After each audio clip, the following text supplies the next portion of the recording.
রওজা শরীফ দেখে মন ভরে না, নবীর রওজা শরীফ ভরে না।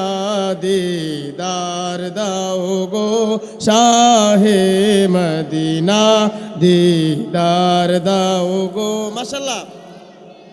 ইয়া রাসূলুল্লাহ ইয়া হাবিবাল্লাহ, ইয়া রাসূলুল্লাহ ইয়া হাবিবাল্লাহ, ইয়া রাসূলুল্লাহ। ইমানি আওয়াজ। ইয়া রাসূলুল্লাহ ইয়া হাব। আরশের মেহমান করেছেন আল্লাহ, কত শান কত মান মোর কামলিওয়ালা। আরশের মেহমান করেছেন আল্লাহ, কত শান কত মান মোর কামলিওয়ালা। ওগো মদিনাওয়ালা করো করুণা, ওগো মদিনাওয়ালা করো করুণা, দিদার দাও গো। মাশাআল্লাহ, আশিকদের ডোল নামছে জুড়ে।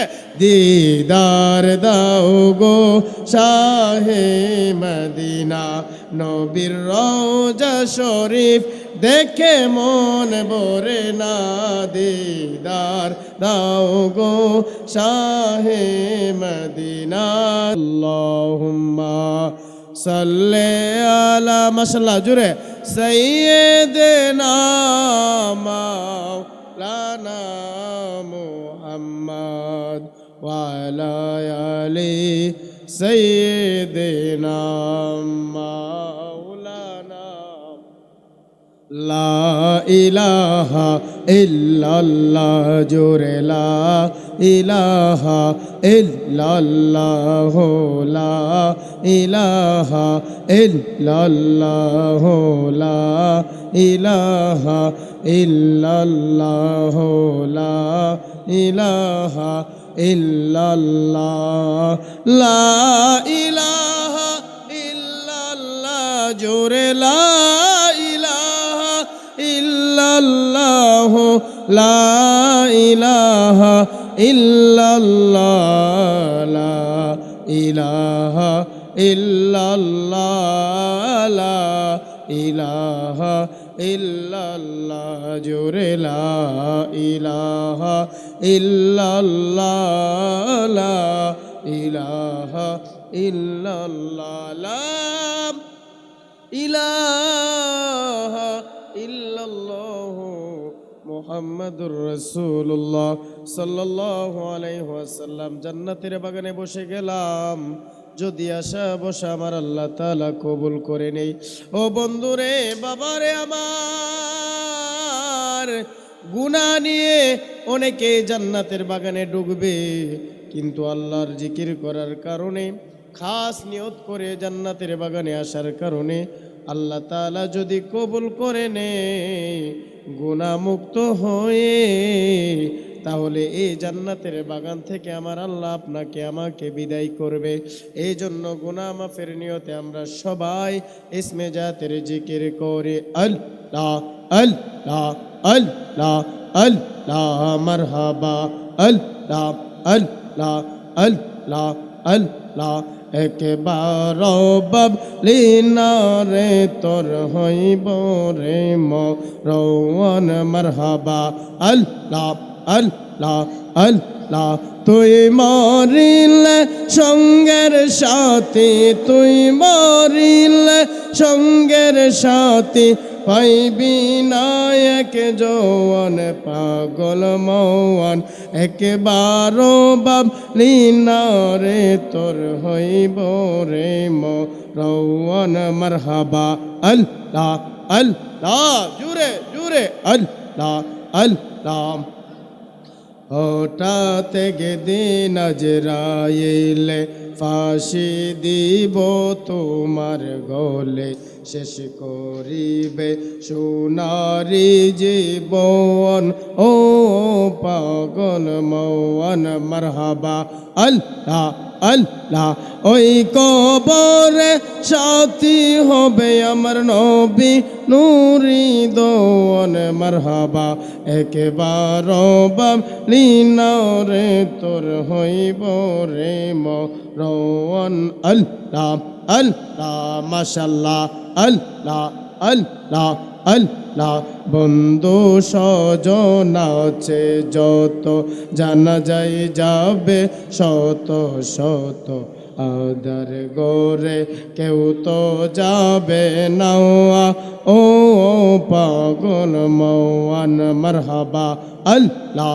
আল্লাহ বন্ধু স্বজন আছে যত জানা যায় যাবে শত শত আদার গোরে কেউ তো যাবে না ও পাগল মওয়ান মারহাবা আল্লাহ ওই কবরে সাথী হবে কবর মাঝে বন্ধু হবে নবী নূরি দোয়ান মারহাবা একবার বাবলিনারে তোর হইব রে মরওয়ান আল্লাহ আল্লাহ আল্লাহ তুই মরিলে সঙ্গের সাথী পাইবি না এক যৌবন একেবার বাবলিনারে তোর হইব রে মরওয়ান মারহাবা আল্লাহ আল্লাহ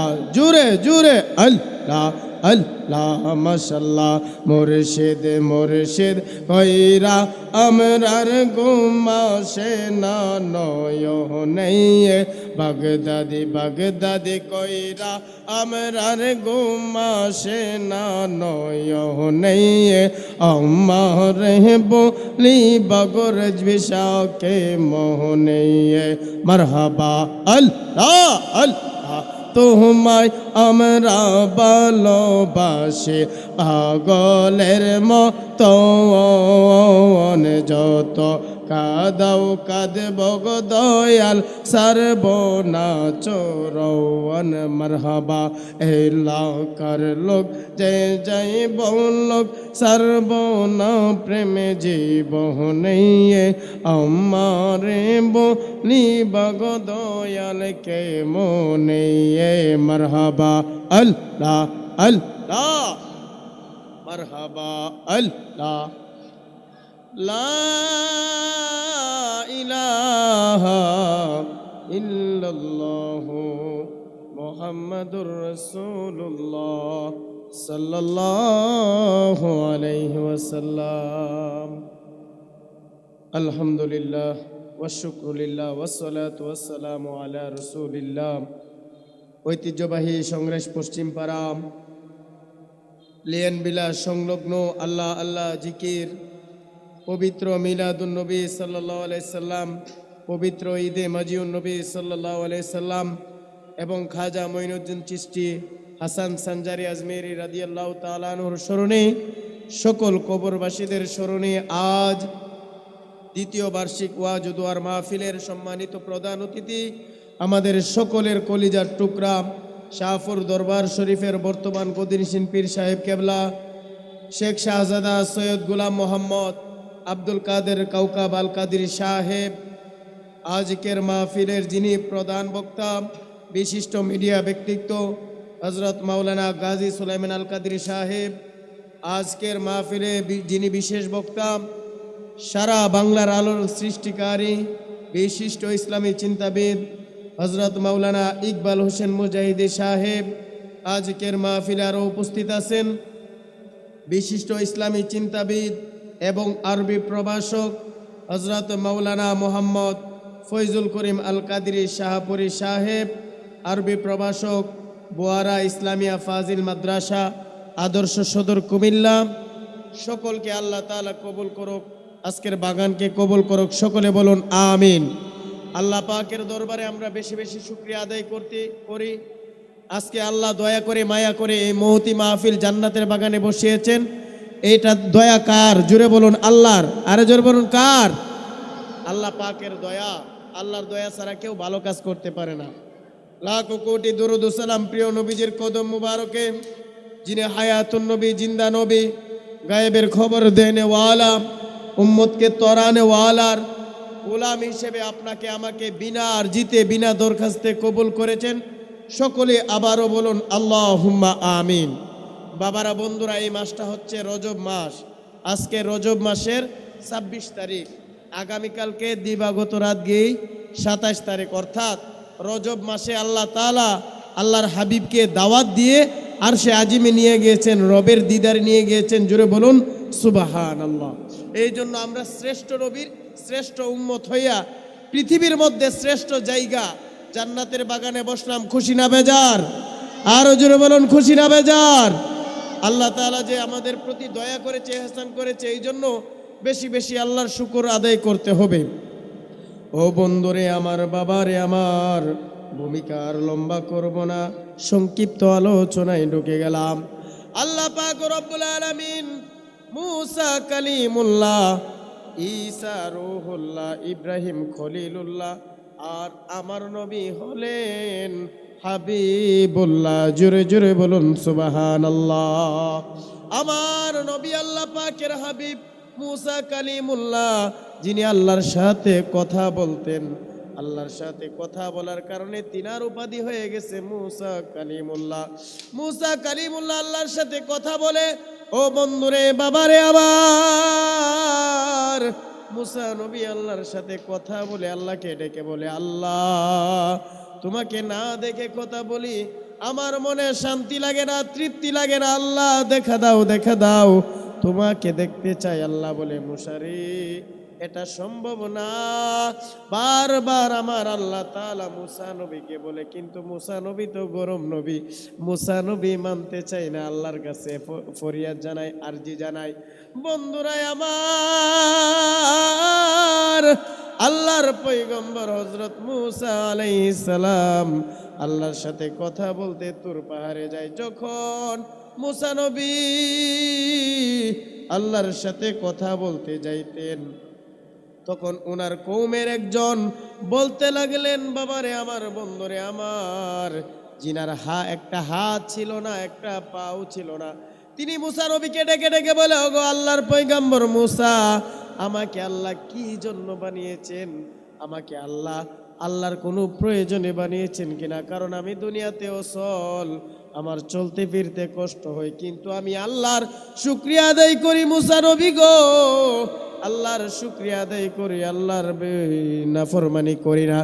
বন্ধুরে আমার, তখন মুসা নবী আল্লাহর সাথে কথা বলতে কি আল্লাহকে বলেন, আল্লাহ, তোমার বান্দা তোমার কাছে জানতে চাই, তুমি তাকে কেন বানিয়েছে, তোমার কোন প্রয়োজনে বানিয়েছো?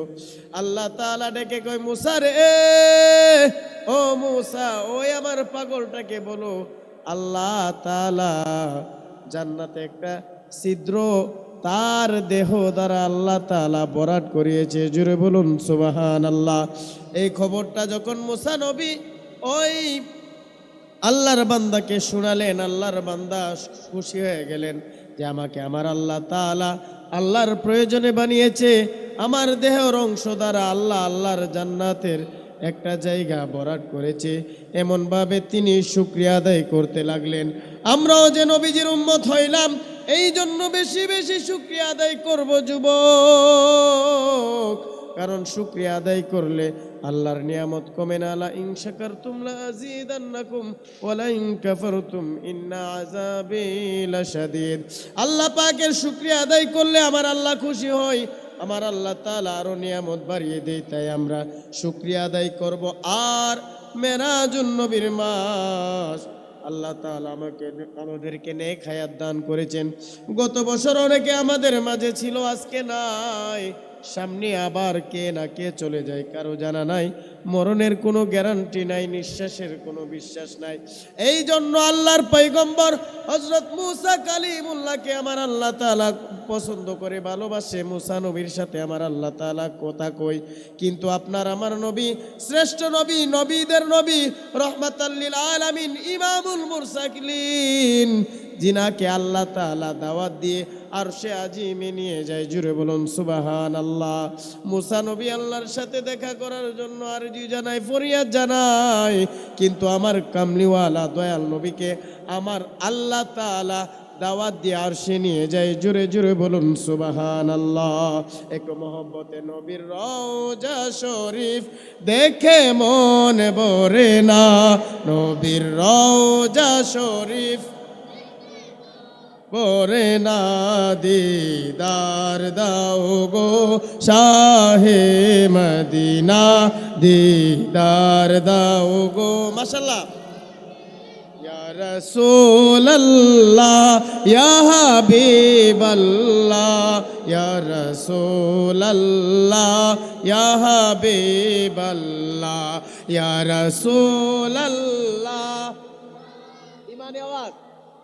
আয়া রাসূলুল্লাহ ইয়া হাবিব, আরশের মেহমান করেছেন আল্লাহ, কত শান কত মান মোর কামলিওয়ালা, আরশের মেহমান করেছেন আল্লাহ, কত শান কত মান মোর কামলিওয়ালা।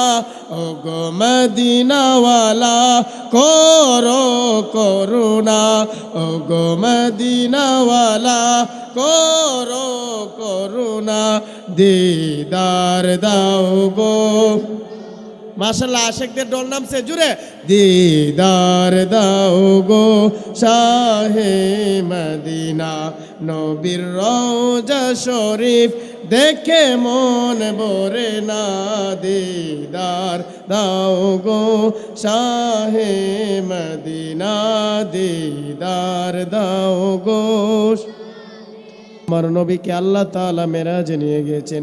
নবী আমার উম্মতের জন্য দিওয়ানা, আমরাও হলাম ওই নবীজির জন্য পাগল পারা দিওয়ানা। নবীজি মেরাজে গিয়েছেন কিন্তু উম্মতদেরকে বলে নাই। উম্মতদের কথা স্মরণ করে আল্লাহকে ডেকে কই, আল্লাহ আমি নবীর মেরাজ হয়েছে, আমার উম্মতের মেরাজ কই? জুড়ে বলুন আল্লাহু আকবার। আরো মায়ার সুরে বলুন ইয়া রাসূলুল্লাহ। আমার আল্লাহ তাআলা বলেন, হাবিব আমার বন্ধু আমার চিন্তা করবেন না, ও আমার বন্ধু, আসসালাতু মিরাজুল মুমিনিন, নামাজটাই হলো মুমিনের মেরাজ। নামাজ পড়লে আল্লাহ তাআলার সাথে দিদার করা হয়, মেরাজ করা হয়। জুড়ে বলুন সুবহানাল্লাহ। বাবারা বন্ধুরা আমার, এই বরকতময় মাসে আমরা নামাজের শিক্ষা নিয়ে নামাজ আদায় করতে হবে, কারণ কবরে গেলে নামাজের হিসাব হবে। বন্ধুরে, অনেকে নামাজে অনীহা করে, নামাজে অলসতা করে। না না না, ইমানদাররা কোনোদিন নামাজ ছাড়ে যাবে না। আর বাবারা বন্ধুরা আমার, নামাজ কিন্তু 5 ওয়াক্ত ছিল না, নামাজ কিন্তু 50 ওয়াক্ত ছিল। পর্যায়ক্রমে আস্তে আস্তে আস্তে আস্তে আল্লাহ তাআলা আমার নবীজির উসিলায় 5 ওয়াক্ত নামাজ হিসেবে কবুল করেছে। কিন্তু সওয়াবের বেলা 5 ওয়াক্ত না, কোনো ব্যক্তি যদি, কোনো বান্দা বান্দি যদি বেশি বেশি নামাজ পড়ে, হক নামাজের হক আদায় করে, তাহলে 5 ওয়াক্ত নামাজ আদায় করলে আল্লাহ তাআলা ওই ব্যক্তির আমল নামায় 50 ওয়াক্ত নামাজ আদায় করার সওয়াব দান করবে। সুরে বলুন সুবহানাল্লাহ। এত নিয়ামত পাইছি আমার নবীর জন্য, এই জন্য আমরা নবীজির গোলামি করতে চাই কি চাই না? আমার নবীজির শান ও মান যদি সারা রাত বলা হয় শেষ হবে না। হাদিস শরীফে এমনও আছে যে সমস্ত এই নদীর পানিগুলাকে যদি কালি বানানো হয়, আর পৃথিবীর সমস্ত গাছগুলাকে যদি কলম বানানো হয়, তারপরও আমার নবীজির সম্মান শেষ করা যাবে না। জুড়ে বলুন সুবহানাল্লাহ। এত সম্মান দিয়েছেন আমার আল্লাহ। অনেকে তো আমার নবীর মেরাজও বিশ্বাস করতে চায় না, কিন্তু বাবা আমার নবীর সাথে দুশ্মনী করলে আবু জাহেলের মতো জাহান্নামী হতে হবে। আর নবীকে যারা মহব্বত করবে তারা আবু বকরের মতো দুনিয়াতেই জান্নাতের সার্টিফিকেট পাইবে। জুড়ে বলুন সুবহানাল্লাহ। আমরা নবীকে ভালোবাসতে চাই কি চাই না? আরো জুড়ে বলুন চাই কি চাই না? এই জন্য আল্লাহ দিয়েছে নবীকে এত সম্মান। মোল্লার জ্বললে লাভ হবে না। যারা নবীজির সাথে হিংসা করে তারা দুনিয়াতেও লানত, আখেরাতেও লানত। কথা বলুন ঠিক কিনা? আল্লাহ দিয়েছে নবীকে সম্মান, তোমার হিংসায় হবে কি? নবীর সাথে বিয়াদবি করলে আমল করে হবে কি? নবীর সাথে বিয়াদবি যে করবি সে ধ্বংস হবে, জাহাসরে জাহান্নামে পাবে, কোরআনে প্রমাণ মোরা নবীজির গোলাম। কথা বলুন ঠিক কি না? আমরা নবীজির গোলাম পরিচয় দিলে আমরা গর্ববোধ মনে করি, আমরা আল্লাহর দরবারে শুকরিয়া আদায় করি। বন্ধুরা আমার, বাবারা আমার, অল্প কিছুক্ষণের মধ্যে আমি সেরে দিব। বলতেছিলাম মেরাজুন নবীর মাসে বেশি বেশি নামাজ আদায় করতে হবে। আমার নবী নামাজের শিক্ষা দিয়েছেন। আমার নবীকে উম্মতকে বলে নাই, নবীজি দুনিয়াতেও বলে নাই, আখেরাতেও বলবে না, কবর হাসর মিজানে ফুলসিরাতে আমি আমার নবী উম্মতকে বলবে না। তাই আমরা নবীর জন্য দিওয়ানা বন্ধু। তাই নবীর মহব্বতে জান্নাতের বাগানে বসে যান। আমার নবীজির আদর্শ লালন করার চেষ্টা করুন, কারণ নবীজির আদর্শ বড় সুন্দর। নবীকে কাফেররা আঘাত করে, আমার নবী কাফেরের আঘাতের উত্তর দেয় না। যখন আল্লাহ পাক হুকুম দেয় তখনই কাফেরদেরকে নবীজি আল্লাহর দিনের জন্য, দিন রক্ষা করার জন্য, ইসলাম রক্ষা করার জন্য নবীজি যুদ্ধ যেতেন। কিন্তু নবী আমার উম্মতের জন্য দিওয়ানা। নবীকে কাফেররা কষ্ট দিলেও নবী তাদের জন্য হেদায়েতের জন্য দোয়া করতেন। আল্লাহ তারা তো বুঝে না, তাদেরকে আপনি হেদায়েত দান করুন। এই জন্য আল্লাহর নবীর আদর্শ হলো উম্মতদেরকে আপনি নালত দিতে পারবেন না, উম্মতদের প্রতি আপনি নাফরমানি অর্থাৎ উম্মতদেরকে আপনি গজব দিতে পারবেন না। মানুষের প্রতি দয়া করতে হবে, মানুষকে ক্ষমা করতে হবে। কারণ যে মানুষকে ক্ষমা করে, যে মানুষের ওপর দয়া করে, আমার আল্লাহ তার ওপর দয়া করে। জুড়ে জুড়ে বলুন সুবহানাল্লাহ। এই জন্য বন্ধুরে, আজকের মাহফিলের যুবক ভাইয়েরা, মুরব্বী বাবারা, মা বোনেরা, যারা যেভাবে সহযোগিতা করেছে সকলকে যেন আমার আল্লাহ তাআলা মদিনাওয়ালার গোলামি দান করে। সকলে বলুন আমিন। বাবারা, বন্ধুরা আমার, প্রবাসের জমিন থেকে অনেকে দোয়া চাই। মেহেরবানি করে জনাব আবুল হাশেম সাহেব, হাজি আবুল হাশেম সাহেব, জসিম সাহেব, রানা সাহেব, ওনারা প্রবাসের জমিনে আছে। প্রবাসীদের কষ্ট আমার আল্লাহ ছাড়া কেউ বোঝে না। কারণ প্রবাসীরা দেশের মানুষকে ভালো রাখার জন্য অনেক কষ্ট করে। অনেক সময় দেখা যায় নিজেরা না খাইয়েও দেশে মা বাবার জন্য, পরিবারের জন্য টাকা পাঠায়। এই জন্য বলতেছিলাম মানুষের ওপর দয়া করার কথা আমার নবী বলেছেন। আমার আল্লাহ তাআলা বলেন, যারা মানুষকে ক্ষমা করে আমার আল্লাহ তাদেরকে ক্ষমা করে। বাবারা, বন্ধুরা আমার, অনেকেই ওই প্রবাসীদের সাথে প্রতারণা করে। এমনও দেখা যায় যে অনেক দালালরা প্রবাসীদেরকে নিয়ে এয়ারপোর্টে ফালাইয়া চইলা যায়। নাউজুবিল্লাহ। গত কিছুদিন পূর্বে দেখলাম যে একটা যুবক, উনি তো প্রবাসী গিয়ে রাস্তাঘাট কিছু চিনে না, কিন্তু দালালের ফক্করে পইরা সে নিঃস্ব হয়ে গেছে, না খাইতে খাইতে একদম শুকায় গেছে। আমার নবীও হাদিসে বলেন, যারা প্রতারণা করে তারা বিনা হিসেবে জাহান্নামী। আর বন্ধুরা আমার, যারা মানুষের উপর দয়া করে আল্লাহ তাদেরকে ভালোবাসে। এই জন্য আল্লাহ তাআলা ওই প্রতারকদের থেকে যেন আমাদের সকলকে হেফাজত দান করে। সকলে বলুন আমিন। আরো জোরে বলুন আমিন। সহজ সরল মানুষরা আগে জান্নাতে যাবে। কেন? তাদেরকে এই চালাক মানুষরা প্রতারণা করে, প্রতারণার শিকার হয়। কিন্তু আপনি তাকে দুনিয়াতে প্রতারণা করলেন, কিন্তু আখেরাতে আপনার জবাব দিতে হবে। আল্লাহ তাআলা যেন আমাদের সকলকে খাস নিয়তে আল্লাহ এবং আল্লাহর রাসূলের সম্মান বলার, গোলামি করার তৌফিক দিয়ে। সকলে বলুন আমিন। বর্তমান সময়ে কিছু একটা ভাইরাল বিষয় চলতেছে যে অনেক পুরুষরা, এই যে আপনার দেখা যায় যে ভাইরাল বিষয়, সুপ্রিম কোর্টে আইন হয়েছে, দ্বিতীয় বিয়ে নিয়ে অনেকেই লাফালাফি করতেছে বা দুষ্টামি করতেছে, ফাইজলামি করতেছে। কিন্তু না বাবা, এই যে আপনার দ্বিতীয় বিয়ে নিয়ে যারা লাফালাফি করে, হাদিস শরীফে এমনও আছে যে প্রথম স্ত্রীকে যেই নজরে দেখতে হবে, দ্বিতীয় স্ত্রীকে সেই নজরে দেখতে হবে। যদি নজরটা একটু ব্যতিক্রম হয় তাহলে আল্লাহর কাঠগড়ায় হিসাব দিতে হবে। তাই মা বোনেরা, আমার বাবা মায়েরা, মানুষের প্রতি বেইনসাফি করবেন না, ইনসাফ করবেন এবং স্ত্রীর হক, স্বামীর হক সঠিকভাবে আদায় করার চেষ্টা করবেন। কারণ আল্লাহ তাআলা স্বামীর হক আলাদা, স্ত্রীর হক আলাদা আত্মীয় স্বজনের হক, পাড়া প্রতিবেশীর হক, সকল কিছুর হক আদায় রয়েছে। আমরা যেন এই হক আদায় করে দুনিয়ার জীবন যাপন সুন্দর করতে পারি। আল্লাহ যেন কবুল করে, সকলে বলুন আমিন।